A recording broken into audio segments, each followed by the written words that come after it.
वल्क़लमि वमा यस्तूरून। नाज़रीन अस्सलामु अलैकुम वरहमतुल्लाहि वबरकातुहू।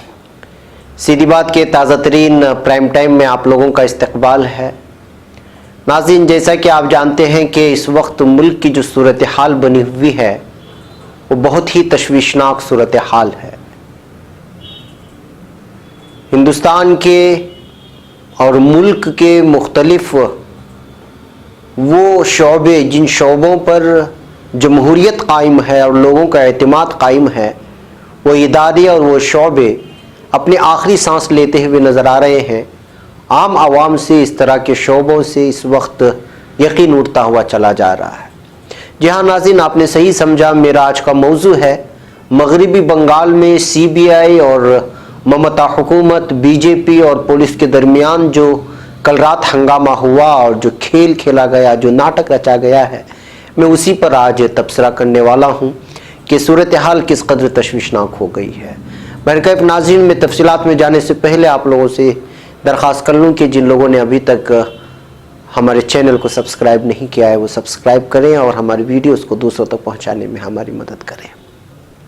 नाज़रीन, जैसा कि आप जानते हैं मगरिबी बंगाल में CBI और ममता हुकूमत के दरमियान जंग जारी है।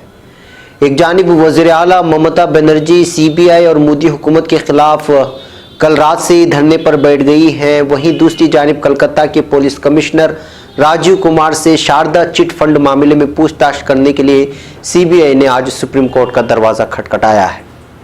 हालांकि अदालत ने इस मामले की समाअत कल तक के लिए मुलतवी कर दी है। समाअत के दौरान सॉलिसिटर जनरल तुषार मेहता ने सुप्रीम कोर्ट से कहा कि हमारी टीम को गिरफ्तार किया गया और हिरासत में रखा गया है। कलकत्ता के पुलिस कमिश्नर को फौरन सरेंडर करना चाहिए। CBI की अर्जी पर समाअत करते हुए chief justice of India Ranjan Gogoi ने कहा कि अगर कलकत्ता पुलिस ने सबूतों को मिटाने की कोशिश की है तो अदालत में ऐसे सबूत लेकर के आए। हम उनके खिलाफ इतनी सख्त कार्रवाई करेंगे कि उनको ऐसा करने पर पछताना पड़ेगा।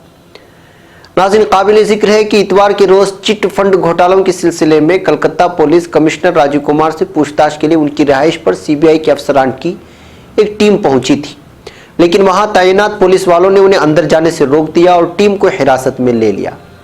इस दरमियान मगरिबी बंगाल के वज़ीर आला ममता बनर्जी राजीव कुमार की रिहाइश पर पहुंची और कहा कि नरेंद्र मोदी और अमित शाह रियासत में तख्ता पलट करने की कोशिश कर रहे हैं, क्योंकि हमने 19 जनवरी को अपोजिशन की रैली मुनाकिद की थी।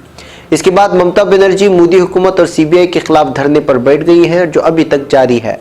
इस धरने को कांग्रेस सदर राहुल गांधी समेत अपोजिशन पार्टियों के कई लीडरों ने हिमायत भी दी है। नाज़रीन, मरकजी हुकूमत ने सोमवार को सुप्रीम कोर्ट में कहा है कि वो चिट फंड घोटाले मामले में जांच में ताउन के लिए मगरिबी बंगाल हुकूमत को हिदायत जारी करे। इसी के साथ उसने कलकत्ता पुलिस कमिश्नर राजीव कुमार की पेशी का मुतालबा भी किया है। इस दरमियान मरकजी हुकूमत पर तख्ता पलट की कोशिश का इल्ज़ाम लगाते हुए मगरिबी बंगाल की वज़ीर आला ममता बनर्जी गैर मुअय्यना हड़ताल पर बैठ गई है, जैसा कि आप जानते हैं।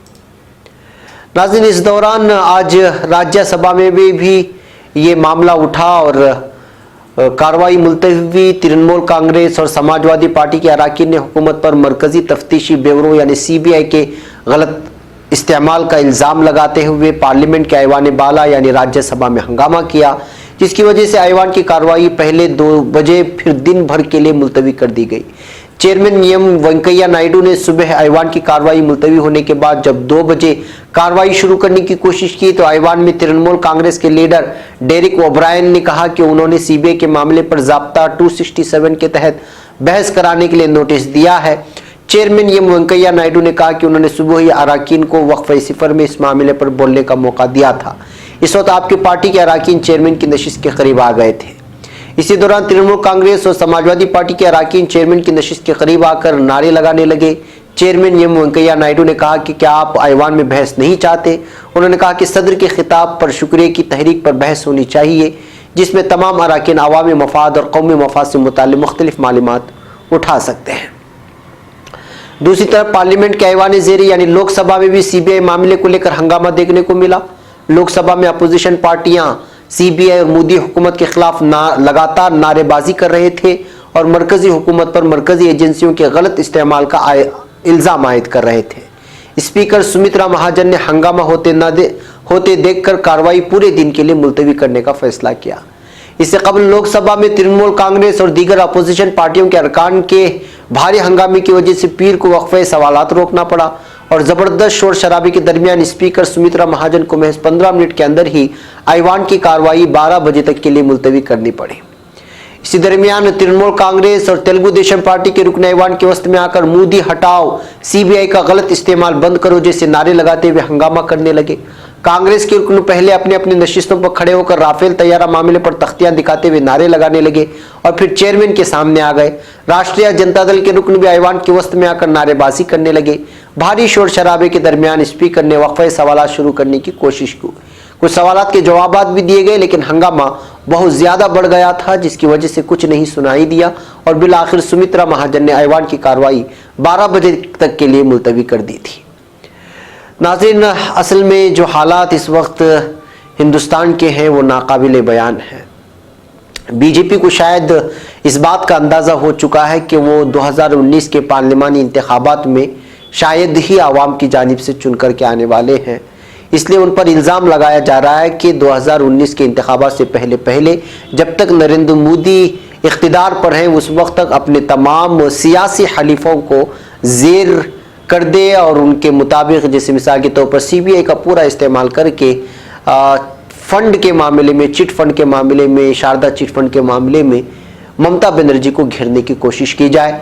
ये उनकी तरफ से कोशिश की जा रही है। इस तरह के इल्ज़ामात बीजेपी पर लगातार लग रहे हैं और जाहिर सी बात है कि ममता बनर्जी पूरे 4 या 4.5 साल में बहुत ज़्यादा नरेंद्र मोदी और बीजेपी हुकूमत के मुखालिफ बोलती रही और उनके खिलाफ जो है बहुत ज़्यादा ही लफ्जी झड़प रही। और ये आखिरी अयाम है जब बीजेपी 2019 पार्लिमानी इंतखाबात के आने से पहले इख्तिदार से हट जाएगी, तो उससे पहले महसूस ये होता है कि ममता बनर्जी से सियासी जो है रिवेंज लेना चाहते हैं नरेंद्र मोदी या फिर बीजेपी हुकूमत।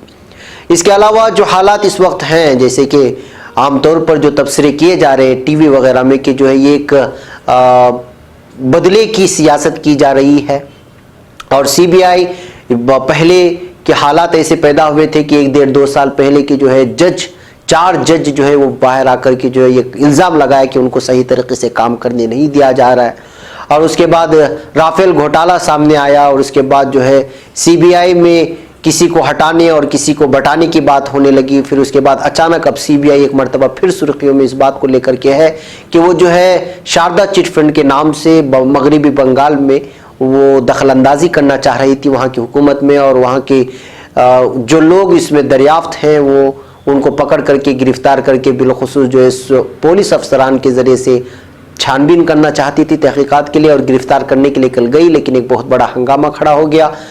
वहाँ की पुलिस ने उनको गिरफ्तार करने नहीं दिया बल्कि उल्टे सीबीआई को ही वापस गिरफ्तारी कर ली। तो इस तरह महसूस होता है कि इस वक्त पुलिस, सीबीआई और फिर हुकूमतें एक दूसरे की तरफ इस कदर सियासी हरीफ हो गए हैं कि जो है अब आम आवाम का एतमाद न पुलिस पर रहा, न सीबीआई पर, न हुकूमतों पर। यानी महसूस यही हो रहा है कि हुकूमतें बदले की सियासत कर रहे हैं, अवाम के मसाइल से उनका कोई लेना देना नहीं है। बस ये है कि इख्तिदार पर होने के लिए रियासती हुकूमतों को आंखें दिखाना, मरकज़ी हुकूमत का रियासती हुकूमत को आंख दिखाना और रियासती हुकूमत का मरकज़ी हुकूमत को आंख दिखाना और इन तमाम चीज़ों के दरमियान पुलिस का गलत इस्तेमाल करना, सीबीआई का गलत इस्तेमाल करना और इन जैसे शोबों का, जिन शोबों का काम ही जो है आवाम की खिदमत करनी होती है और अपना एतमाद बहाल करना होता है, वो सारी चीज़ें इस हुकूमत में, बीजेपी हुकूमत में पूरी तरह ख़त्म होकर के रह गई हैं। न सहाफ़त की आज़ादी रही, न जमहूरियत की आज़ादी रही, ना ही जो है कुछ खुल कर के बोलने की आज़ादी रही। सारी की सारी चीज़ें ख़त्म होती हुई नज़र आ रही हैं, जिसको देख कर के महसूस होता है कि जो है 2019 के पार्लिमानी इंतखाबात बड़े ही दिलचस्प होने वाले हैं और बीजेपी किसी भी अंदाज में इख्तिदार छोड़ना नहीं चाहती, लेकिन चूँकि 4-5 साल के अरसे में कुछ भी तरक्याती काम नहीं हुए हैं, सिर्फ फ़िरक़ावाराना ज़हनियत को बढ़ावा देने की मसले सामने आए हैं। इस वजह से महसूस होता है कि बीजेपी जाते जाते अपने तमाम सियासी हरीफों को हराना चाहती है। लेकिन नाज़रीन, ये हिंदुस्तान है, यहाँ का हर आम ख़ास इस बात को जानता है कि सियासत में क्या हो रहा है और उसको अगले इंतखाबात में किसके साथ जाना है, ये भी वो बखूबी जानता है।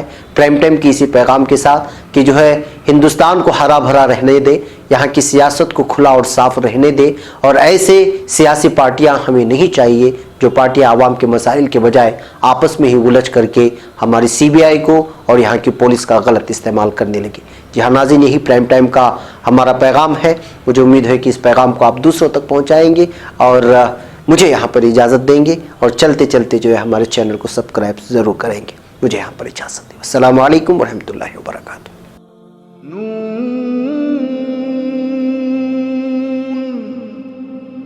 वल क़लम वमा